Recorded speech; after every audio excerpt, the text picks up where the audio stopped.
It is the same for God's people who are called by God in this world. It was lost.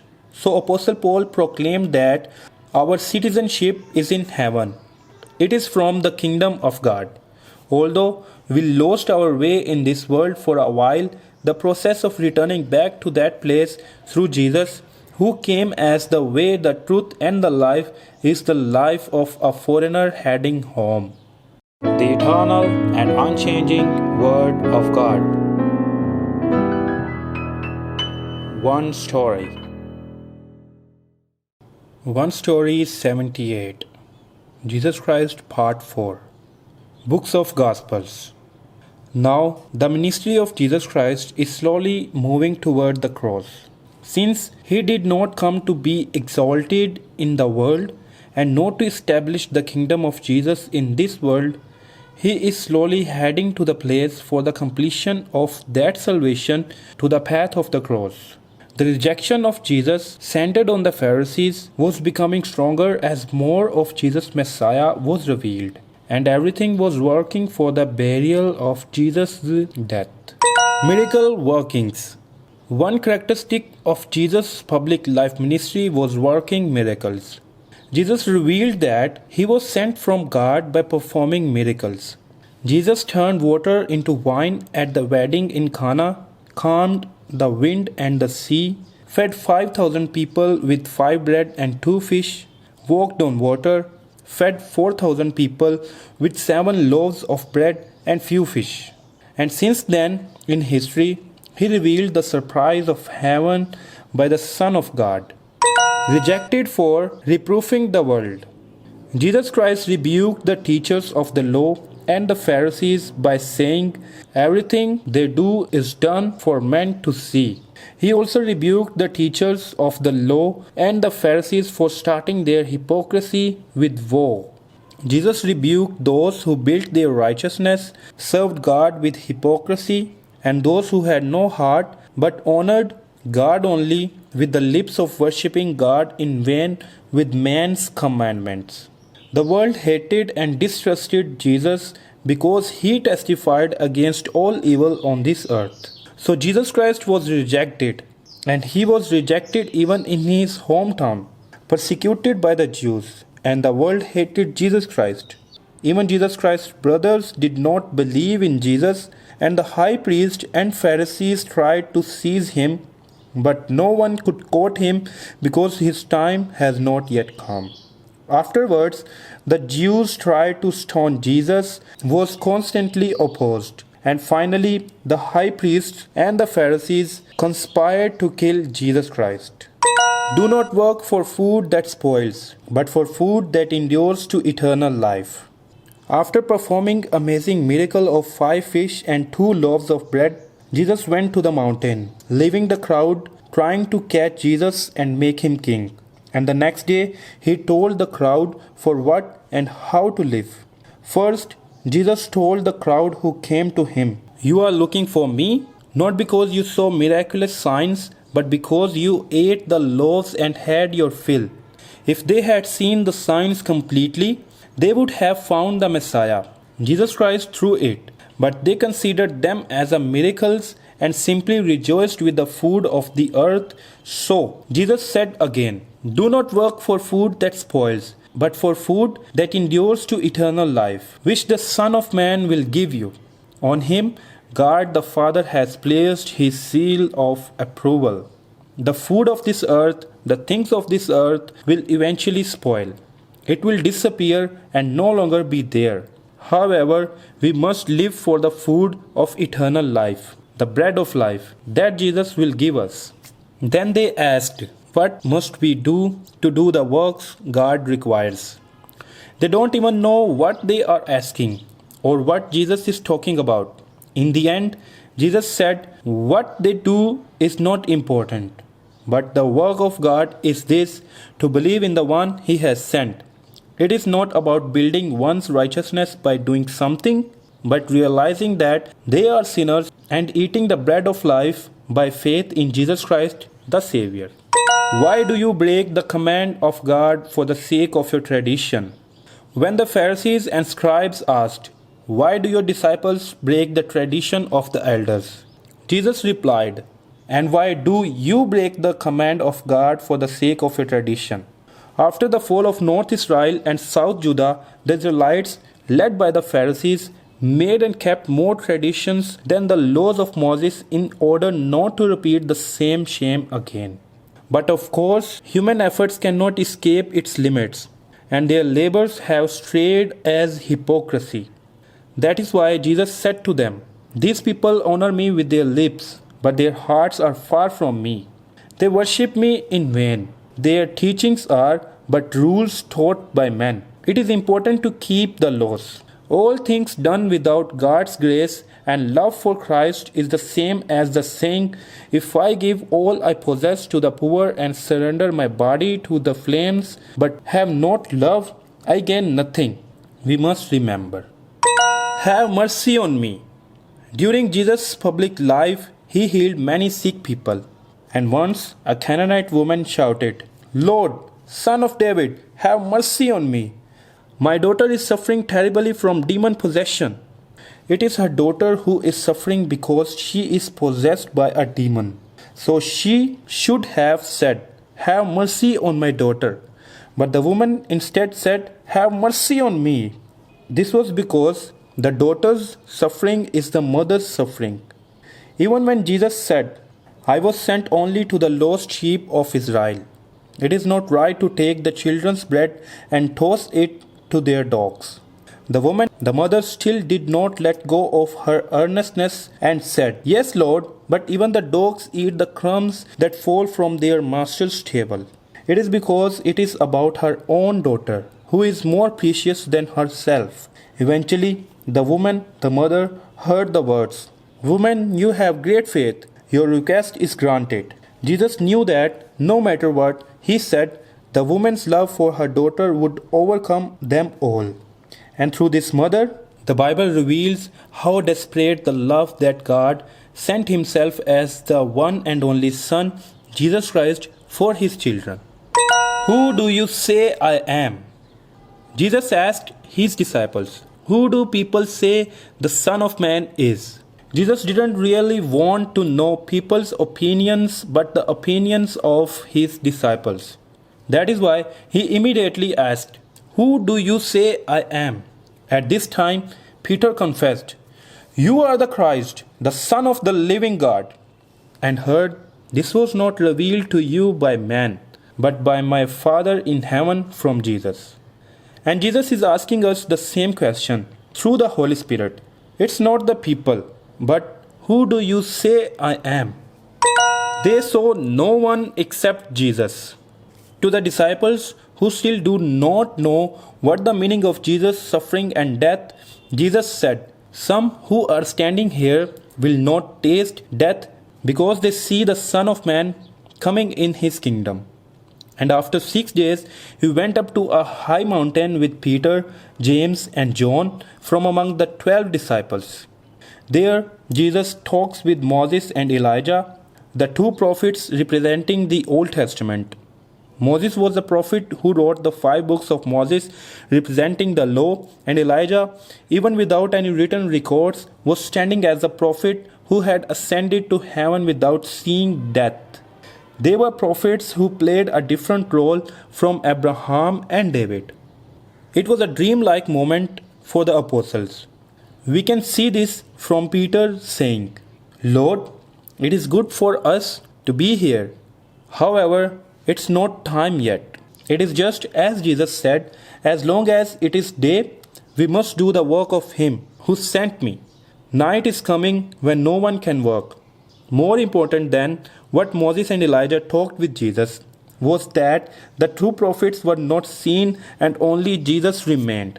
Everyone will disappear. Only Jesus will remain. Only the Word will remain. Only the Holy Spirit, who will be sent as Jesus, will remain. If your brother sins, Jesus said, "For where 2 or 3 come together in my name, there am I with them." But he talked about forgiveness before and after that. He said, "If your brother sins against you, I tell you, not 7 times but 77 times." Therefore, the two or three people, they are referred to those who forgive each other with the love that God loved us, although we cannot do it with human will. Forgiveness is the greatest virtue of love. You cannot say that you love without forgiveness. True unity comes from forgiveness. If a brother commits a sin, we should not try to count the number of times we forgive him with all our effort. Do not sin again. The scribes and Pharisees brought a woman caught in the field of adultery to Jesus. Even if they don't bring the woman to Jesus, they knew what they had to do according to the laws of Moses. It was to stone them to death. However, the reason they brought the woman to Jesus was to test Jesus in order to find reasons to accuse Jesus as a trap. However, none of them are willing to answer Jesus' reproof, who said, "If any one of you is without sin, let him be the first to throw a stone at her." And all those who heard the word of Jesus and felt remorse in their conscience went away, and only Jesus and the woman remained. Then Jesus said, "Then neither do I condemn you. Go now and live your life of sin." The woman cannot be free from sin all her life. However, by encountering Jesus Christ, she would have left adultery, which she could have done countless times in her life. To meet Jesus is to leave the past. It is like Abraham meeting God and leaving Mesopotamia, and the Israelites leaving Egypt with God's calling. The voice that said, "Do not sin again," is the same as the voice that said, "You are to not go back to Egypt." We must not go back. You will know the truth, and the truth will set you free. To the Jews, Jesus dropped a bomb on their heads by saying, "If you hold to my teaching, you are really my disciples. Then you will know the truth, and the truth will set you free." Then, of course, those who did not realize the true intention of Jesus said, "We are Abraham's descendant and have never been slaves of anyone. How can you say that we shall be set free?" Jesus was telling the Jews about the freedom from their religious zeal to become children of God through the law. Jesus spoke of the freedom of eternal life to receive salvation through faith in Jesus Christ, the Messiah. Freedom from the bonds and frameworks of the law that does not let them live comfortably for one day from the zeal for salvation through their actions. Therefore, we can see that the Jesus they believed was not Jesus Christ, the Savior who will bear the cross, but a miracle maker who performs miracles and wonders. Eventually, Jesus proclaimed, "I tell you the truth. Everyone who sins is a slave to sin. Now a slave has no permanent place in the family, but a son belongs to it forever. So, if the Son sets you free, you will be free indeed." Jesus says that those who sin are slaves to sin. The sin that Jesus is talking about right now is not just a sin based on the law, it is also a sin not to accept the Savior on the basis of their law. It is a sin not to become children and to live as slaves. Therefore, the one and only Son, Jesus Christ, must set us free. Jesus Christ, the way, is the only way that can give true freedom. If they were sent from God, they would know the word. But if they were not sent from God, they would not know the word. "Come to me, all you who are weary and burdened, and I will give you rest." Jesus said, "Come to me, all you who are weary and burdened, and I will give you rest. Take my yoke upon you and learn from me, for I am gentle and humble in heart, and you will find rest for your souls. For my yoke is easy and my burden is light." Jesus never said that He will take away our burdens. Rather, He said, "Take my yoke and learn. Then they will find rest for your souls." However, Jesus said that His yoke is easy and His burden is light. This is because the Jewish yoke is not a single but a double, and Jesus is already on one side. That's why He said, "My yoke." In this way, those who come to Jesus with such faith can find rest with Jesus in Him. "Carry your cross and follow me." Jesus said, "A man's enemy will be the members of his household.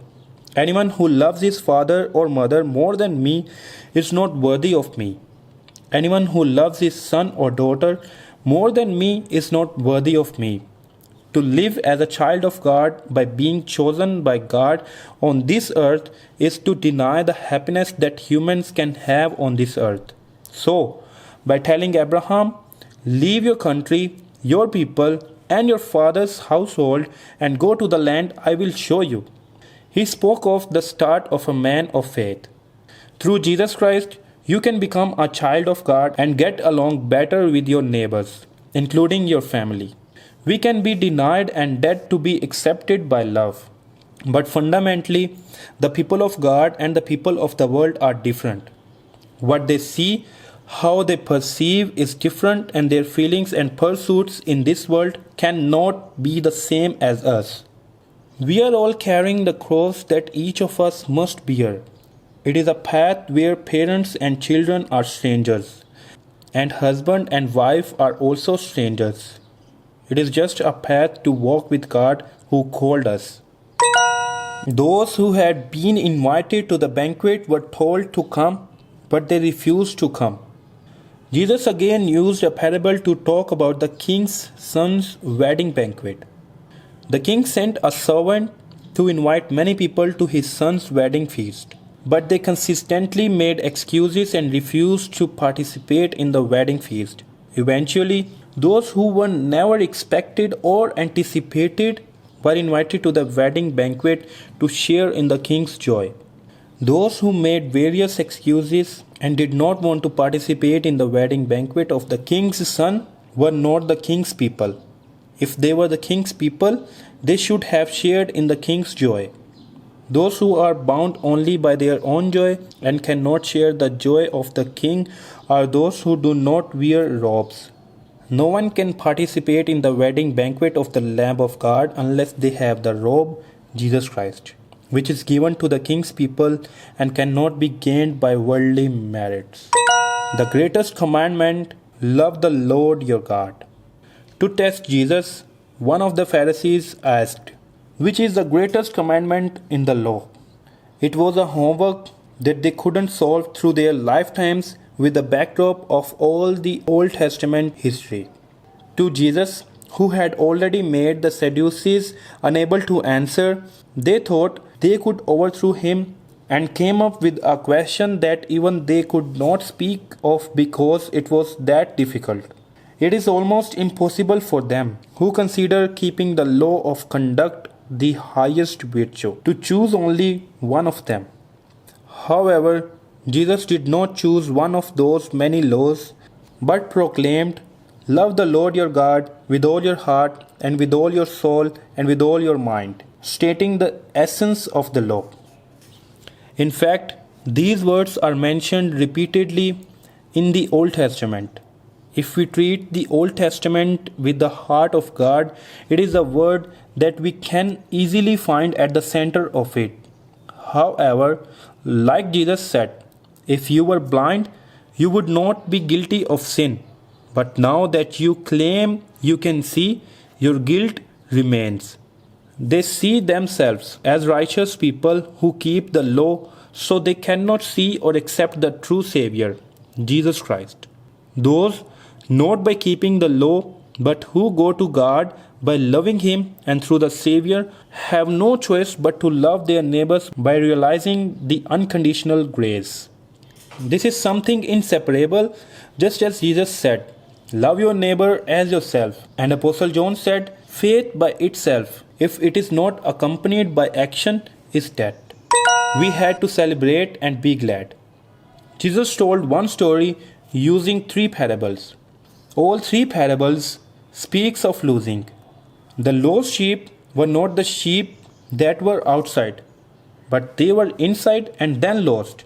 The drachma was originally with another drachma and was lost. And the second son who left the house seems to have gone out by himself, but the Bible speaks of it as a lost son. In addition, Jesus used 3 parables to talk about the master's joy. Because of the joy of finding one lost sheep, friends and neighbors were invited to feast, and the friends and neighbors participated in the feast. And again, Because of the joy of finding one lost drachma, friends and neighbors were invited to a feast, and the friends and neighbors participated in the feast. Also, the father who found his lost son had a feast, and everyone is happy. But only the eldest son in the house is unable to join in the joy. Here, the father said to the eldest son, "But we had to celebrate and be glad, because this brother of yours was dead and is alive again. He was lost and is found." We must keep in mind whether all the hard work we do now is part of the joy of God, or whether we are calling on the name of God for our own joy, even if we work hard in the heat of the day and cold of the night and endure that heat all day long. We must know who we are doing this for. The last will be first, and the first will be last. Now, Jesus tells the parable of a vineyard worker before entering Jerusalem to take up the cross of death on the last Passover. It is a story of the laborers who were called in the early morning after being promised a large amount of 1 denarius per day, and the workers who were called 1 hour before the deadline of the vineyard work. The owner paid the workers their wages, first to those who came later, and so those who came first expected they would receive more. Even though 1 denarius was not a small amount of money, God, who is the owner of the vineyard, is revealing the reality of man through this story.